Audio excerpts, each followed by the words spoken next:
Hey everyone, how are you? I hope you're doing okay today. It is a lovely snow day here in the New York area. So I'm super excited that we get, you know, pretty snow. Okay, so there's that wacky thing that happens. So I'm going to start again because I don't think that all went okay, but I hope you guys are having a good day. It is February 1st. We're having a snow day here in the New York area, or I should say, we're having a day where it is snowing, but most of us are still working. I guess it's one of the disadvantages of remote working is that there is no such thing as a snow day. So if you get a chance to get outside, I hope you enjoy it. I said I would come live today because I wanted to talk to you about dry January, how that might or might not have gone for you, what may or may not have thrown you off course, and then how to get back on track and how to make February into a very different kind of experience for you. So before I get too far into the weeds, I want to see if anyone's written any comments, and no, nobody has. So if you've got a question or a comment, please feel free to leave it, and I will try to see it as it goes along. If I miss you, please don't hesitate to drop me a note, and I'll get back to you. I'm still trying to figure out this new version of Live, which may not be new to you, but it's new to me. So onward we go. Um, as I said, I want to cover three things today for you. The idea of dry January, what may or may not have thrown you off track, and how to make February into a very different kind of experience for yourself. So let's start with what dry January was or is, what the concept is, and how it may or may not be useful to you. Everyone's super different, but people are using different months. January, I've heard a lot of people also taking November as being an opportunity to really reassess the destructive behavior patterns that they may have gotten into.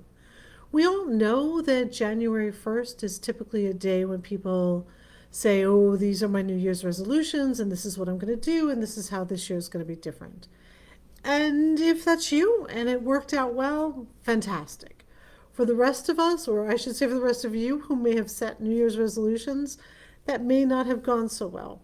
There's a reason why, for once, I am making a distinction, and that's because I'm not really a fan of New Year's resolutions.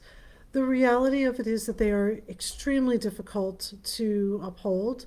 There's a lot of pressure around them, and they often set us up for feeling pretty crappy about the fact that we didn't meet our goals or our stated expectations. So, dry January is one of those types of months where people said, oh, I'm going to make this the month where I just take a break from drinking and maybe hit the reset button. I hear that a lot. I just want to hit the reset button. Bef- so, in the past, that may have been possible. But tolerance is a tricky thing, a tricky thing. So let's break those two up real fast. Habits are those behavior patterns that we get into, like brushing our teeth before we go to bed or brushing our teeth when we wake up in the morning. We just sort of get into these routines. Some of them are good and some of them are healthy for us.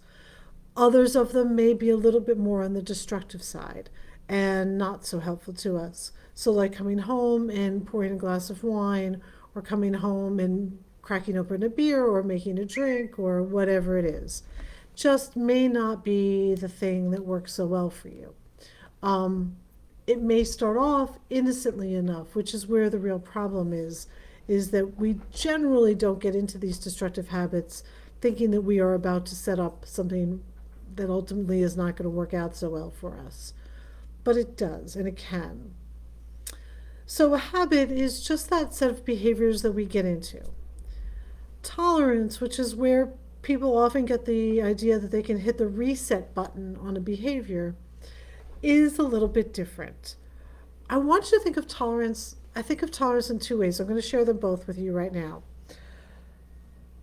Analogy number one is think about tolerance a little bit like you would think about the speed limit. When you first started driving, you probably kept pretty close to the speed limit. Or you were just a hellion all along, like some people in my family, and you just went. Okay, that's we're not talking to you. We're talking about the people who followed the rules right from Jump Street, who were really careful. If it said 20 miles an hour, they went 20. If it's 30, they felt guilty at 32. Those speed limits, however, can be a little bit difficult to maintain. So on a highway, even if the speed limit is 60 or 65, people are usually going significantly faster than that. And it is easy to go faster than that. And it is also easy to feel like if everybody else is doing it, I might as well too, part one. And part two, depending on where you are, not going that same speed is actually more dangerous for you. So we begin to break the speed limits gradually and over time. Maybe we get a traffic ticket or two, which keeps us a little bit more on our toes, but maybe we just sail along and hope for the best. The more often we break that speed limit, the more often we break that rule, the easier it is to do it. And the more comfortable and the more familiar we get with it. The same goes with any other kind of behavior. The more often we do it, the more we think that there are very little, if any, consequences, or if we feel those consequences are something we can live with, we don't think anything of it and we just keep going. Tolerance, when we speak specifically about substance use, is our capacity to consume more before we feel the negative effects of it. It does not mean, however, that it is not working when we aren't yet noticing it. So the analogy I often ask people to think of here is that of doing sit-ups. If you've never done a sit-up or you haven't done one in a long time, asking you to do 20 sit-ups feels like an incredible amount of work, and you're probably going to be cursing me by the time you're done. On the other hand, when you do sit-ups consistently, by the time you've gotten in better shape, you're not going to feel the pain of those first 10, 15, or 20 sit-ups, but you will feel it sort of toward the back end as you get closer to 90 or 100 even. Same goes with drinking. Same goes with any other kind of substance use. You use a little bit the first time and you're going to notice it fast. You consistently continue to use it and you are going to take a little bit longer before you feel the effects. It doesn't mean that it's not working anymore. It doesn't mean that it's not still impairing you, not still having negative consequences. It just means that your body and your brain aren't quite in sync with where things are at. So you've become accustomed to it. You've developed a tolerance. Again, people take January off or they take off a period of time to hit the reset button with the belief system that that will get things sort of stabilized again. And it is. It's great. It's fantastic. And a lot of people were doing really well. A lot of people were doing really well until about January 6th.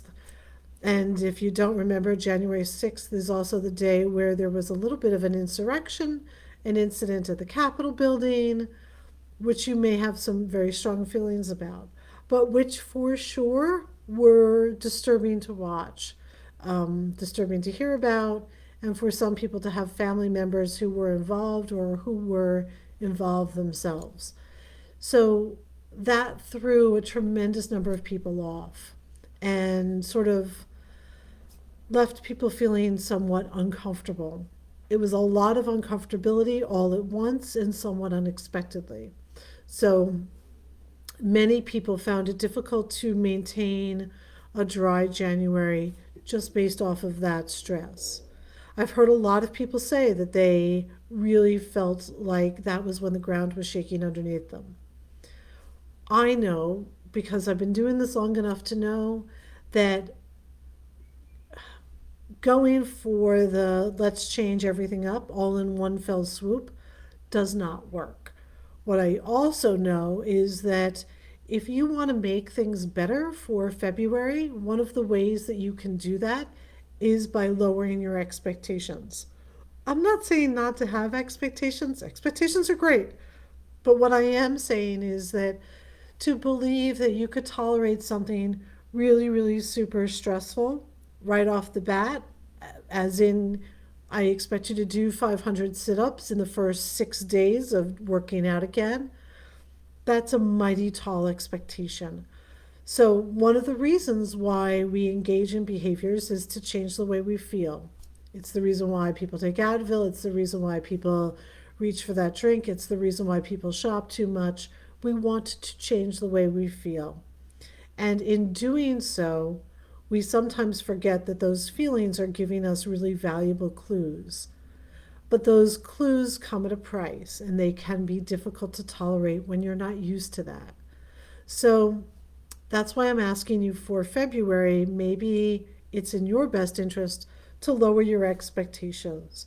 So maybe what that means is that you'll drink less, or you'll delay the first drink or the first whatever.